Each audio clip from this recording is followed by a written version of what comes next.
Back again, talking NBA free agency, and actually, for continuity of the episode starting, or of this episode, I believe NBA Summer League starts tonight as well. Very excited for that. I saw a picture on my Facebook page. It was like from probably 6 years ago when you, me, Tim, Carlton all went down to Orlando and Yep. had ourselves a good old time right before probably the last Orlando Summer League, I think. Yeah, I mean, it was either the last or second to last. I mean, we went for 3 straight years, and again, RIP Orlando Summer League. We do this every year. I really do miss it. But no, yeah, because I think you and I just went the last year, and then it was the 4 of us the year before, and then because then me and Tim went the year before. So, but yeah, Utah Summer League is underway officially in Salt Lake City. Of course, Vegas is going to be up next. So yeah, it's just like that. We got hoops back again. If the finals just a few weeks ago, and here we are ready to go. And so I know a lot of people may remember when we were doing NBA Wordle, and we were like too good at it because we were able to essentially guess the player from their like figure. We were proto masters.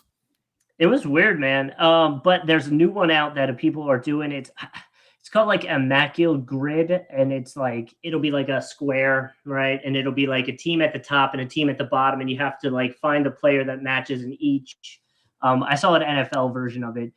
And I was wondering if there was an NBA version, and if I were smart, I would have just made my own and coded something and made it. I don't know how to do that, so we're not doing that. But there's this one website. It's called Dribble Game. Makes sense that it'd be basketball, and it's essentially like, did you ever play like 6 Degrees of Kevin Bacon? You find a way back, or like on what's it called? Essentially that. I can't even remember where I was trying to go with that. But either way, that's essentially this game is, can you connect this player to this player through mutual teammates? So for example, today's question, I would pull it on the screen, but I've already played it. So it shows the correct answer. So today's question was, connect Carlos Boozer to Draymond Green through mutual teammates. And they're looking for, so I did a few options, right? I am aware that there are a few, right? This one was going for the quote unquote quickest, and I didn't know what they meant by that, but I'll tell you the answer that they gave if you get to it. Okay, so it'd be like the shortest amount of teammates to get to? I guess it was one. It's one player, and it gets you there. Oh, one player gets you there. Okay. Geez, so somebody that's been on the Warriors for a long time, it's not Clay, because Clay's only been a Warrior. It's not Steph, because Steph's only been a Warrior. I don't think it's Iguodala, because Iggy only had the 1 year in Denver, and they never overlapped in Philly. I did it the opposite way. Think Boozer. Where was Boozer towards the end of his career, and how does those players potentially get to Golden State? Well, that's where it's tough, because I don't remember where Boozer played. I know he was in Cleveland and Utah, obviously, because that's when he was really good. So I guessed at one point, Varejao, thinking like Varejao was the connection, but it's not. It's not him.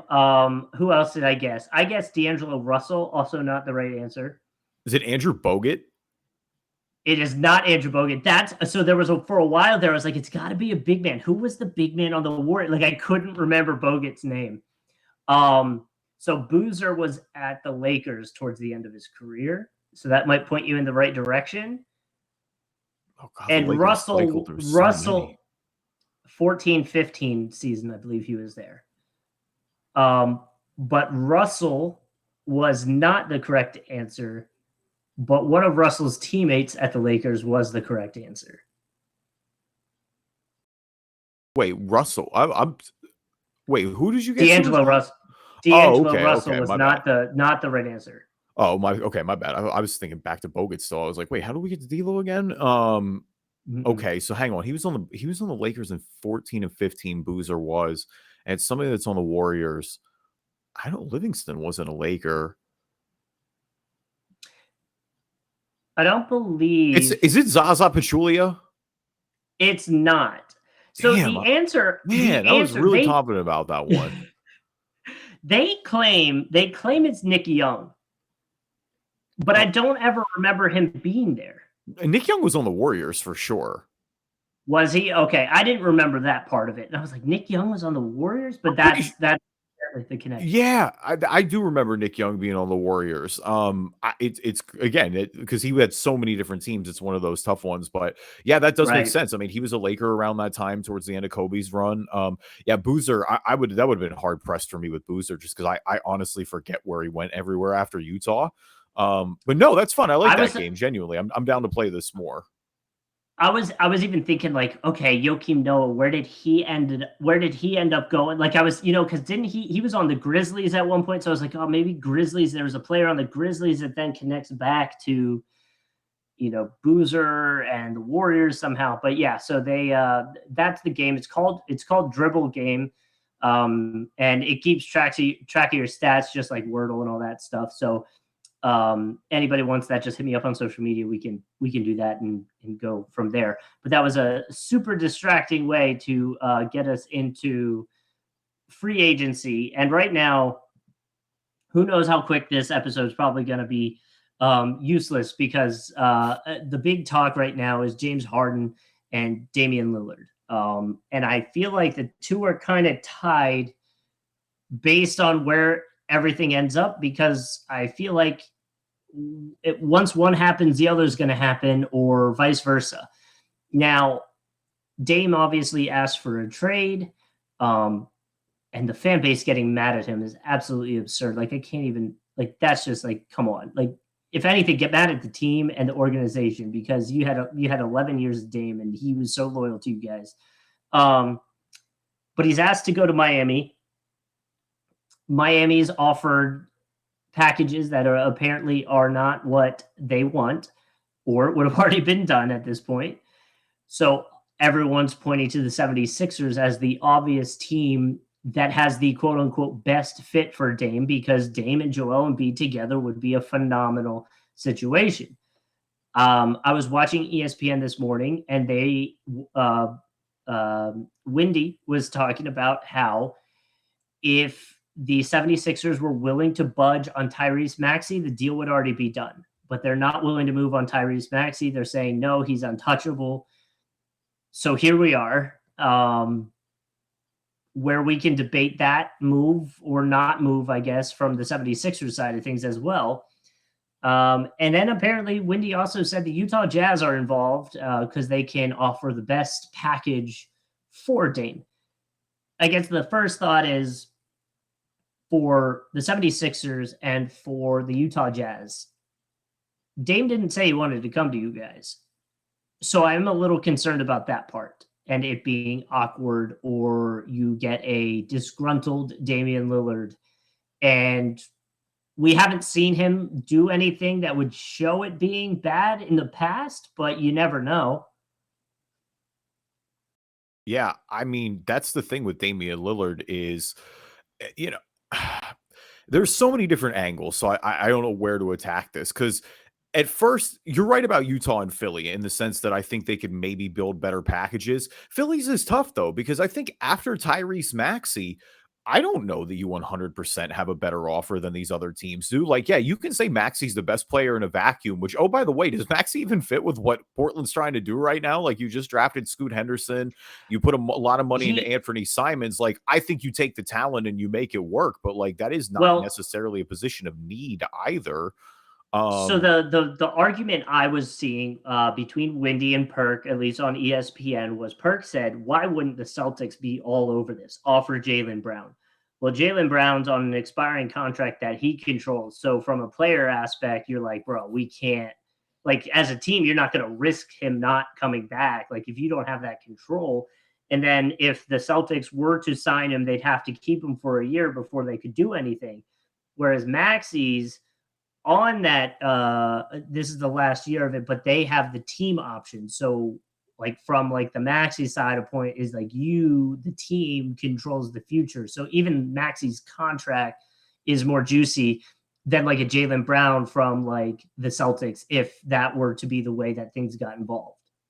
Yeah, I mean, I think Boston should be in on it. I don't think they should be trying to move Jaylen Brown, but I think they could potentially put together a package that would do it. Like, if Boston comes at you with, Rob Williams, Malcolm Brogdon, or you work out some sign-in trade with Grant Williams and you throw a ton of first rounders in there, like I think Boston absolutely should be Well, going in for Dame Lillard, because you look at it with Lillard, Porzingis, Horford, Tatum, and Brown, and I go, yeah, I can maybe win a title with that. Like I would absolutely try to get Dame.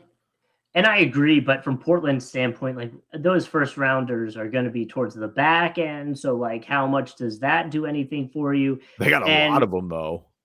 I know, but like Brogdon, are we cool? We just had a trade blow up because Brogdon's health. Like, is he good? I haven't heard anything other than the trade fell apart because of that. And I'm like, okay, what does that mean? Yeah, I mean, he was injured. He was clearly injured at the end of the playoffs last year, and yeah, that is a little alarming if it's enough to cause trades to fall through, like you said, and it did with him being moved with the Clippers. I mean, Brogdon is clearly a talented player, the defending sixth man of the year when he's healthy. I think that could potentially complicate something, but I think there are other ways to get it done. With Utah too. I mean, Utah could offer a package of like Walker Kessler. Depending how much, if you want to give up Markkanen or not, but they have a boatload of firsts too, obviously, from the Gobert trade and Donovan Mitchell trade. So like you could just throw 6 or 7 at it potentially if you really want to get ridiculous. I don't know that I do that, but you could. What was interesting to me was, right, so from the Harden side of things, the trade rumors around Harden are the two teams that I've really heard are the Clippers and New York Knicks. And both of those teams, I have not heard as much momentum for Dame. Now, from the Clippers side, I feel like it's a weird, what would you be able to offer? But that's also like, if the Sixers are going to do anything, it's like find a way to get Harden to the Clippers and get a bunch of really good talent back for it and then flip that talent for Dame. So to me, like, why wouldn't the Clippers just be talking strictly to Portland? And why wouldn't the Knicks be putting whatever package they were working on for potentially Harden and just putting it towards Dame? Again, Dame has said he wants to go to Miami. So if he wants to go to Miami and that's the only place he's going to be happy, there is that concern. But I'm just surprised that like the Harden stuff comes out and they're like Clippers, Knicks, they're both interested. And then it's like Dame stuff comes out and I really haven't heard the Knicks or the Clippers other than they're saying like the Sixers are working with them to try to figure out something for Dame. Well, Dame's price is higher. I think that's just what it also comes down to. Now, I think the Clippers more than the Knicks could get in that conversation. I mean, the Clippers have, to me, by far the best package that anybody could offer for Harden. I mean, we haven't really talked about Miami's offer for Dame. I mean, Miami's offer for Dame is probably something like Tyler Hero, Duncan Robinson, a couple firsts, and then maybe Kyle Lowry. I would imagine you get Nurkic back as well in that deal to make the salary work, which is a decently solid pickup as well. A little overpaid, but still a good player. I mean, yeah, that's the thing is it's weird because in a way that there's this conversation all of a sudden that Tyler Hero is like a liability in the deal. And I know that he's overpaid probably. And I know that he's had flaws in the playoffs, but it's like Hero has also been a big part of some serious runs for Miami. I don't know. I think the answer is probably somewhere in the middle there. But yeah, I mean, even a team like Brooklyn Dame has been linked to, I think as well, if you want to move Mikal Bridges, but either way, they have some more proven guys. They just brought Cam Johnson back on a deal too. So that's an exciting move for them. I don't know. It's tough because Portland also just has the other weird reality here of, I do think players are going to watch how they treat Dame Lillard. Like Dame Lillard is arguably the best player in Portland Trailblazers franchise history. Like, I mean, I know you mentioned the fan base, but I think the large portion of Portland fans aren't being boneheads about this. Like they should. Yeah. I think there's definitely been some weird timing things without a doubt. And I think that's been on both sides. Like, I think Damian Lillard has dragged this out way too long, but I also think Portland has dragged this out way too long. Like, they should have probably cut ties with Dame Lillard 1 or 2 seasons ago, and they just haven't yet. So now we're at the point where thankfully they are. We're going to finally have some momentum on this. But I mean, I don't know. Dame has made it interesting by saying they're going to Miami, but their GM just came out the other day and made it seem like they're going to try to get the best offer available. If I'm looking at the best offer available right now, I mean, Miami could maybe get a third team here in the mix. But yeah, I mean, if I'm going strictly X's and O's, I think there are other teams that could jump in and hijack this deal. But I also question if Portland will go full X's and O's, even though that's their public sentiment, because of what Dame's meant to this franchise. Like, guys are going to watch how you treat Damian Lillard a little bit. But the other part of me is also like, is Portland a big free agent destination anyway? So, like, what are we talking about here? Yeah, I agree with you. It's a weird situation where, he was your ride or die. He said, I'm not ring chasing. I'm not this. I'm not that. I'm loyal to this team. And then he's like, I just want you guys to be all in with me. And then they go out and obviously draft young and essentially hit the reset button. And that's when Dame's like, all right, bro, like then I'm done. Like then let me go be where I can be the best, and do what I do.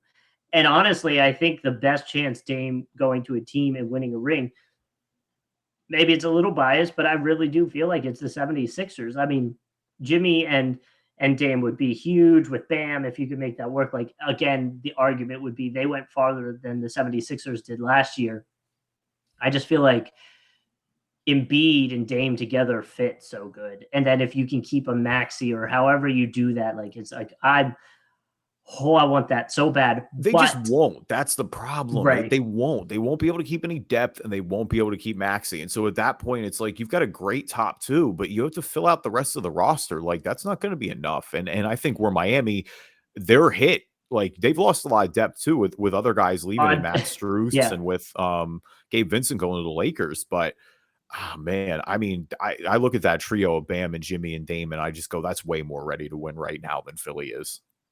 You don't want to throw Pat Bev in there? Pat Bev, Dame, and Joel Embiid. They'll make the playoffs. I mean, Pat Bev's good for that, at least. And maybe Tobias Harris. Who knows where all that stuff goes, man? It just, like, from the 76ers side of things, man, we were so cap held this agency. It felt like we couldn't do anything. No, they have no assets. They have no, like, Tyrese Maxey is the only asset they have, and that's kind of what we're talking about. Is it's like even some of the like complementary pieces. George Niang is gone. He just is signed with Cleveland now in this offseason. Shake Milton, a guy like that, is going to like, what are you going to trade him? Tyrese Maxey and Furkan Korkmaz? Like, I don't know. That's not doing it for me. I mean, you obviously love the upside on Maxey. I still believe he can be a star, all Philly bias aside. But I don't think the Sixers have the best offer. Boston should get in, though. You're right about that. Like, Boston, to me, it's insane if they're not going to Dame Lillard. I don't care if he doesn't want to play there. You make him play there for a year, and you go, yo, we can win a title. And even if it's a Kawhi Leonard situation in Toronto, like, they have no regrets there. Like, the ceiling would be so high. And I think you can do it without giving up Jaylen Brown. That's the more important thing because of how they've managed everything. Like, I think you're in a good situation. I was going to say, from the at least from ESPN's conversation, Wendy made it sound like Jaylen Brown's pretty much off the table because the risk is not worth it from Portland's side of things, and they just wouldn't be able to make it work unless it was like Brown verbally agreeing to re-up with them and not go anywhere.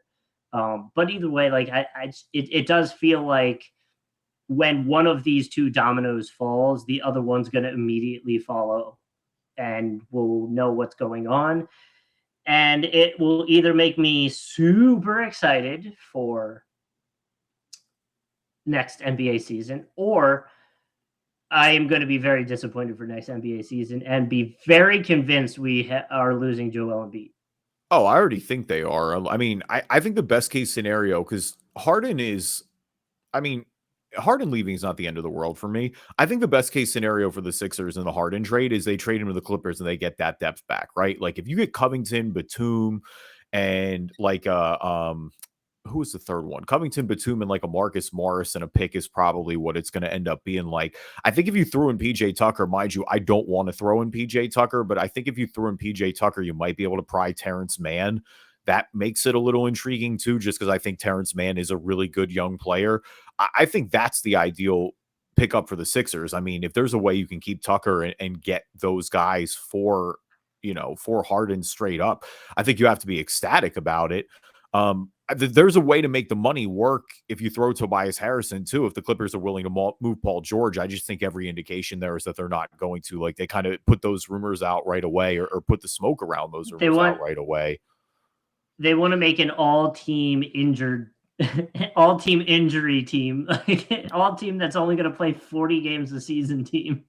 Yeah, I mean, whatever the Knicks offer, I don't think it's quite there with what the Clippers could offer. Like, I do think the Clippers are fully in the driver's seat for James Harden if they want to be.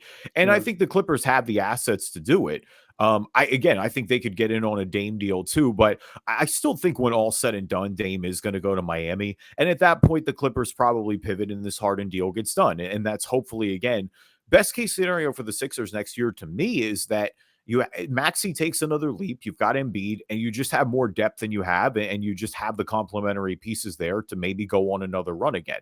I have zero faith in any good things happening for this franchise because I'm super jaded at this point. But we'll see what happens. For Portland, that Jeremy Grant contract is so brutal though right now. Like with all the money that he got, good for Jeremy Grant, he got paid. But man, they said they were going to do that regardless of what Dame said. Like, oh man, so I hope not. I don't. That's the other part is I don't know if I agree with that. But dude, think about it, man. Dame Lillard comes to 76ers next year. It's Nuggets versus 76ers, the NBA Finals, big man versus big man, point guard versus point guard. Like, I would love every second of that.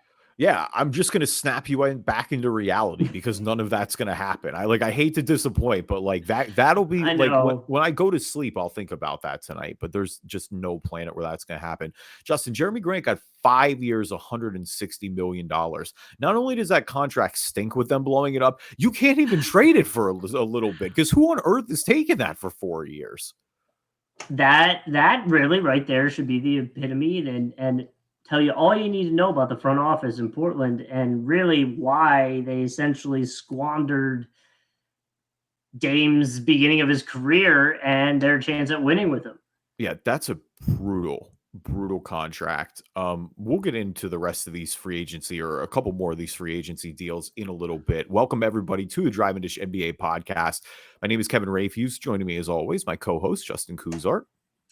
I didn't grab. I'm still working off the rust. I just realized I didn't grab a tweet. You got a little bit of. We understand. You got to work your way back into it. I don't want to say you're coming off injury. That sounds wrong when you had a daughter. That's not the right phrase for it. But to be fair, I had to take disability leave, so it's like I was injured.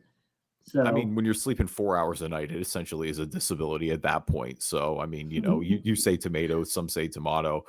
Leave us a review on iTunes, good or bad. We'll read them on the podcast. If you're not an Apple user, anywhere you find a podcast, you can find us. Watch show on YouTube, Drive and Dish NBA podcast. What subscriber are we going for? 56, I believe. Okay, perfect. Going for 56.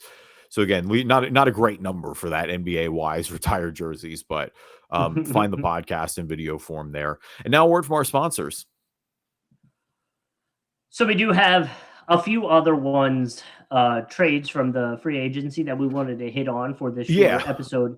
I kind of wanted to start with the awkwardness of the Bruce Brown one because of the Nuggets parade.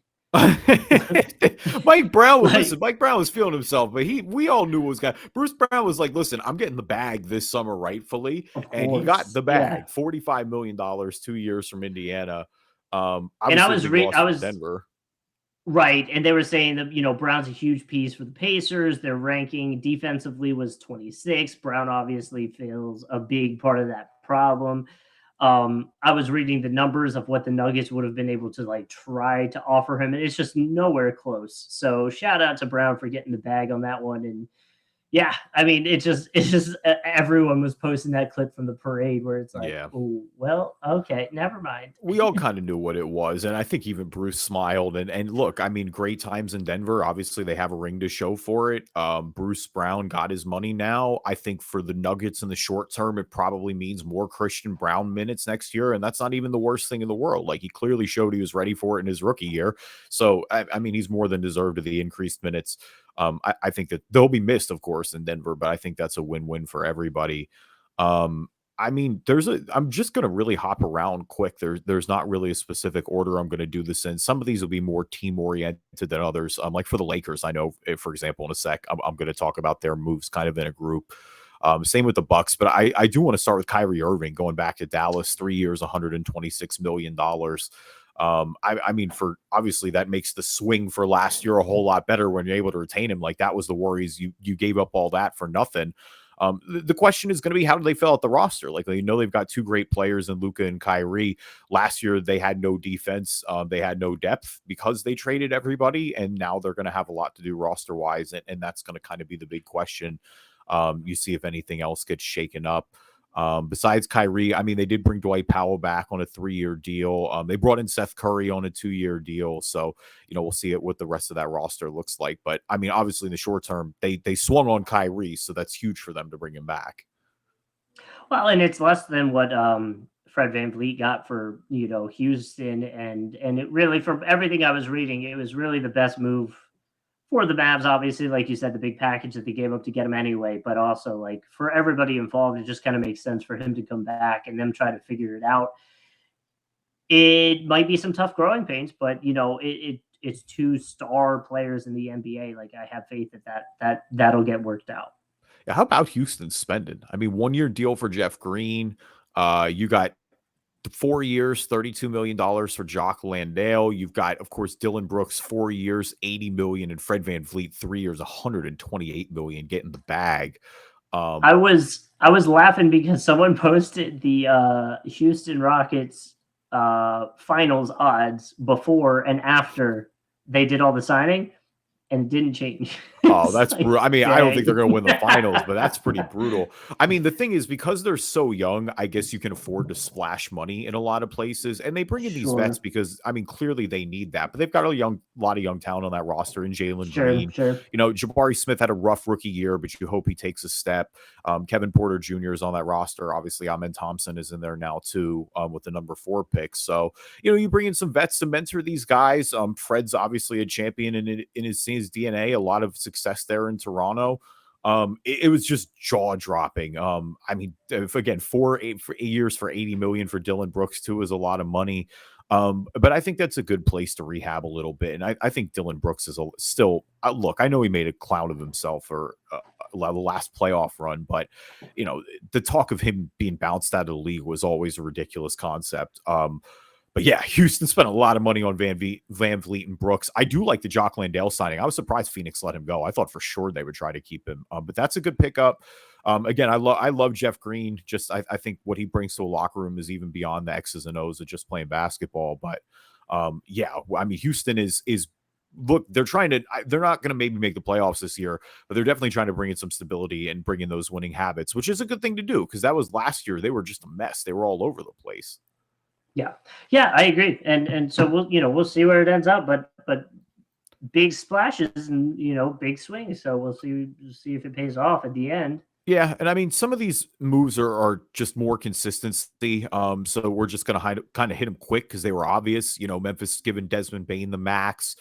Indiana giving Tyrese Halliburton the max. Minnesota today giving Anthony Edwards the max. Like, no real surprises there. Congrats to all of them. Super well-deserved, super guys that, but all of those franchises are going to ideally build themselves around.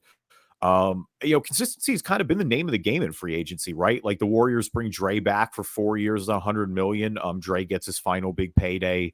Obviously been a huge part of that if they're going to keep contending here. The Bucks too. I think for them it's huge because Houston. We talk about them making a splash. A lot of the rumors are that they were going to pry both Middleton and Brook Lopez away. Instead, Milwaukee is able to retain both of them. Chris Middleton coming back on a 3-year, $102 million deal. Brook Lopez coming back for 2 years, $48 million. And that, Justin, I think is essential. Like, I knew they went out in the first round this year, but you want to maximize Giannis's window. This is a title-winning core in the past, and especially Brook defensively was so crucial for them last year. I think you give it another shot before you decide to make any drastic changes. I do. And now let me ask you this. Just because we've talked about every other top team in the East, why wouldn't the Bucks be in play for Dame or try to get in play for Dame? I don't think they have the assets to do it. That's kind of what, I don't know. Brook Lopez is old. Chris Middleton is old. Drew Holiday is old. I don't think Portland is necessarily interested in taking on those guys. That kind of doesn't make sense with their long-term plan. They don't have a lot of picks because of the Drew Holiday trade. So I don't think they have enough to do it. That's fair. Didn't Brook Lopez? Oh yeah, Brooks. Okay, for whatever reason, I thought he went back to the Nets for a second, but you're right. I read that wrong. Yeah, I mean, I guess you're right. I just feel like, for every reason they think Dame would work great with Joel Embiid, I'm like, think about how juicy that would be, Giannis and Dame together. Like that would be No, so fun. it'd be incredible. It's not. There's no way they can do it. Like Yeah. or at And least again, not a to way your that point, makes sense. and again, to your point, they last year to me the loss was a fluke. You got to try to run it back again and see if you can get it. Dude, the Lakers made a bunch of consistency moves. I agree with that, by the way. I just didn't mean to pivot so quickly, but for the Lakers, I like a lot of what they did, man. D'Lo, 2 years, 37 million. Gabe Vincent, 3 years, 33 million. Obviously, proven that he can play some big minutes. The big thing for them was bringing Austin Reeves back, man. And good for Austin Reeves getting his payday. 4 years, 56 million, though. He proved he could play big time minutes. Hachimura coming back too on a 3-year, $51 million deal. I think, again, he's somebody that I'm still really high on. A full season in LA, I think, is going to do him well. So, yeah, I mean, I think there was a chance that the Lakers could lose a lot of their depth, and I think they maximized a lot of their big pieces. I mean, really, they only lost Dennis Schroeder here so far. So I think you got to be thrilled if you're a Lakers fan running that team back, especially with a full season of it, because we saw what they could do with only a half. I mean, that turnaround was – I know people are going to go, oh, you want to run back a play-in team, but – I don't think that's fair when they're making the conference finals. Like we saw what they could do once they were all together. I agree what you're saying, but I just wonder, is it enough to get past the top tier of the West? Yeah, run it back. You'll be in the playoffs, but is it enough to be better than the Nuggets, the Suns, the Warriors, teams like that? Like, will you be able to get past that level of tier in that conference? Because I don't think it's enough.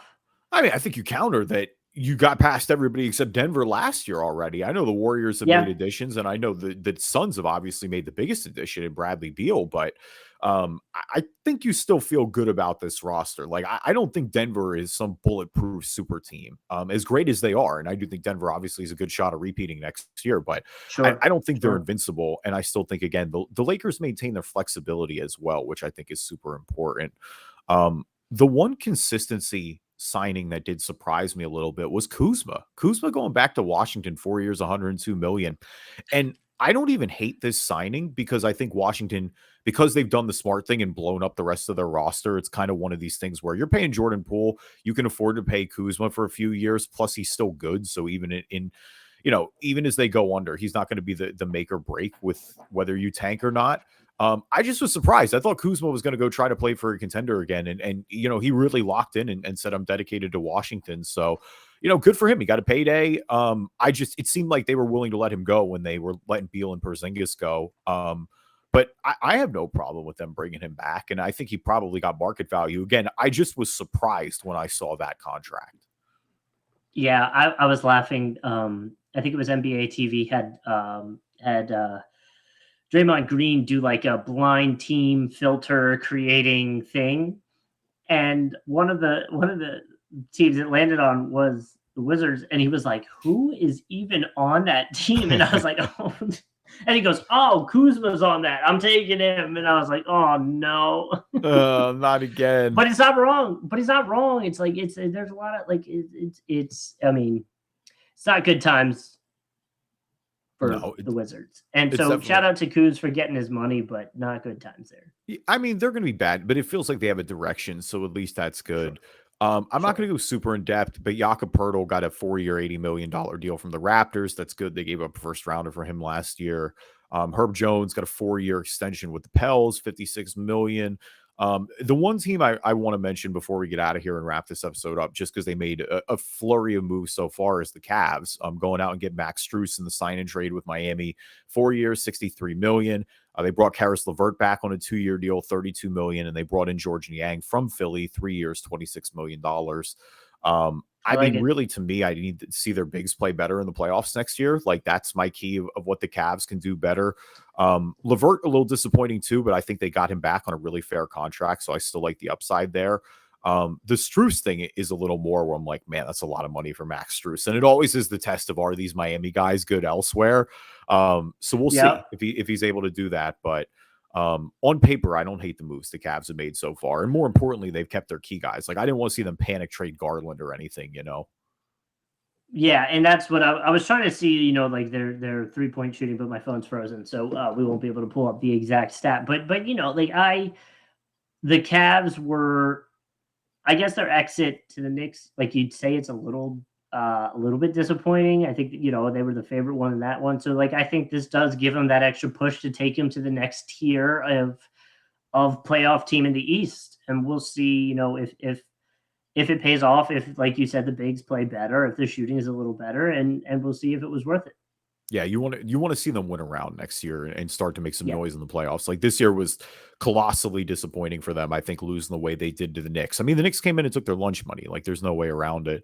Chetty Osman's out the door too. He was a part of that deal. I know he's been there for a while, but he's headed down to San Antonio. But yeah, we will keep you posted throughout the week. Obviously, again, waiting on Damon Harden. That's the big shoe here to drop that kind of has the market on hold until that happens. But you know, a pretty entertaining start to free agency nonetheless, even if some of the bigger contracts are just guys going back to their squads. But thank you everybody for listening. I'm just putting it out there right now, right? We're finishing up this recording around 7 p.m. on the 3rd. You already know. We're going to drop this episode tomorrow, and in between, this damn trade is going to happen. Oh, little 4th of July fireworks like Kevin Durant to the Warriors. You know it's going to happen. I'm just putting it out there that it's going to be annoying, but it's going to happen. I'm hoping you're putting the reverse shakes out, so at least you get, 2 or 3 days out of this episode. But thank you guys for listening to this episode of the Drive and Dish NBA podcast. Appreciate you guys as always. Leave us a review on iTunes, good or bad. We'll read them on the podcast. Anywhere you can find a podcast, you can find us. Yep, and follow us on YouTube. That way you can get notifications when the video version's coming out, but that means the episode obviously is coming out. You can subscribe there so you don't miss an episode.